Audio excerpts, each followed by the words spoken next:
What happens when a low-cost drone begins outperforming the most advanced systems deployed against it? The Geran, once dismissed as a crude kamikaze UAV, has transformed into Russia's silent ace, overwhelming Ukraine's defenses and unsettling NATO planners. So what makes this drone different?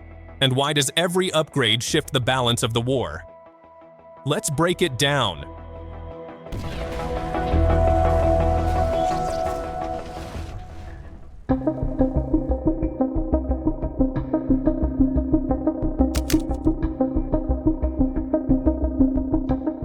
Russia's use of Shahed, or also known as Geran drones, has evolved with significant technological upgrades, raising alarms across NATO. Initially deployed as low-cost kamikaze drones in the Ukraine conflict, recent wreckage analyses reveal these drones now incorporate mesh modems and forward-facing cameras, enabling remote guidance from Russian territory. By forming a self-healing communications web, mesh modems let Gerans operate as coordinated swarms rather than isolated munitions, greatly reducing vulnerability to single-point jamming. Forward-facing cameras feed live video back to operators, enabling terminal guidance against moving or concealed targets from Russian-held positions. This improvement marks a crucial shift from pre-programmed flight paths to real-time control, dramatically enhancing the drone's effectiveness on the battlefield and beyond. The new mesh modem technology allows Geran drones to form a communication network, linking multiple units and operators for coordinated strikes or live relay of reconnaissance data. Forward-facing cameras provide live video feeds, offering operators the ability to guide drones more accurately during terminal phases, especially against moving or concealed targets. This mitigates the limitations of GPS jamming and other electronic warfare tactics previously problematic for the drones. Such advances extend their operational range and precision strike capability, increasing their threat profile significantly. With these upgrades now integrated, September 2025 brought a series of Geran-operated attacks, targeting everything from energy infrastructure to critical military hubs.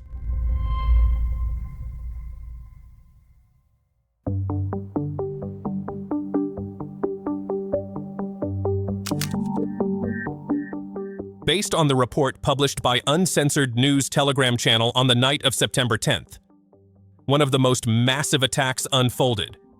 Around 60 Geran drones and more than 10 missiles targeted Lviv, with debris striking a warehouse. In Vinnytsia, industrial and infrastructure sites were hit, while in Volin's Sumy village, an enterprise caught fire and spread across 1,000 square meters before being contained. It wasn't the first time this month. Published on the Military News Telegram channel on September 9th, the reports highlighted a wave of Geran UAVs launched the night before. 10 drones struck near Vilkovo in the Odessa region, while a combined strike hit the Kramatorsk airfield using drones and possibly MLRS fire. In Zaporizhzhia, 2 Gerans targeted a private house rigged with surveillance cameras, drawing particular attention. Prior to that incident, according to military news on September 8th, Ukraine's Ministry of Energy confirmed that the Tripolsk thermal power plant, one of the largest energy facilities in the Kyiv region, suffered a massive Geran strike. The attack triggered widespread power outages across Kyiv and nearby areas, only partially restored hours later. Also, back to the news published on September 7th from Uncensored News, Russian forces struck positions of Ukraine's 158th Brigade in Zaporizhzhia, Sumy province. On the same day, before that, Sputnik International reported the targeting of the Kryukovsky Bridge in Kremenchug, Poltava region, a key logistics hub for Ukrainian military movements.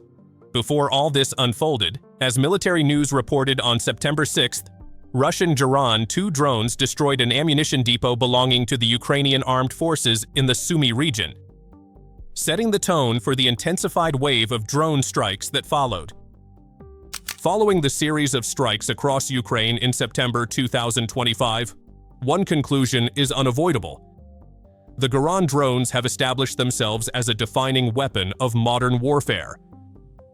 What sets them apart is not simply their destructive record, but how they measure against the drones fielded by Ukraine and its NATO allies. In the aftermath of these September strikes, comparisons with Ukraine's and NATO's drones have become inevitable, revealing the technological edge that sets the Geran apart.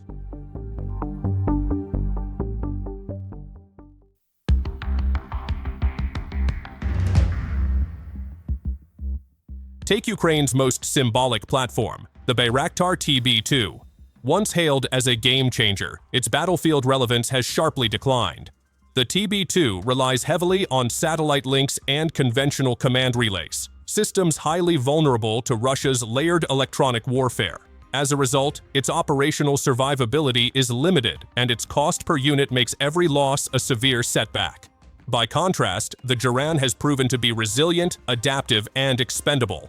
With the integration of mesh modem technology, each unit can form part of a distributed communication network, reducing dependence on vulnerable satellites while enabling coordinated strikes that overwhelm defenses. When compared with NATO's advanced drones, such as the American MQ-9 Reaper or European reconnaissance UAVs, the distinction becomes even more telling. These Western drones are sophisticated, but they are also prohibitively expensive and logistically demanding, often requiring protected airspace to operate effectively. Russia's Geran, on the other hand, combines affordability with precision, allowing mass deployment at a fraction of the cost. Its forward-facing cameras and remote guidance capability now provide a degree of accuracy once thought exclusive to high-end Western platforms. The result is a paradox that favors Russia, a low-cost drone with high-end effects. Each Geran in the sky represents not just a munition, but a force multiplier, challenging NATO's assumptions about air superiority and undermining Ukraine's defenses at their core. In this evolving drone war, Russia's Geran stands not only as a weapon, but as a symbol of technological ingenuity and strategic dominance. The question now stands as the upgraded Gerans keep swarming Ukraine's skies. Can Kyiv and its NATO backers adapt fast enough? Or will Russia's drone edge continue to dictate the pace of the war? With every new wave proving harder to counter, the balance tilts further in Moscow's favor. We'll unfold the story later. Thanks for watching.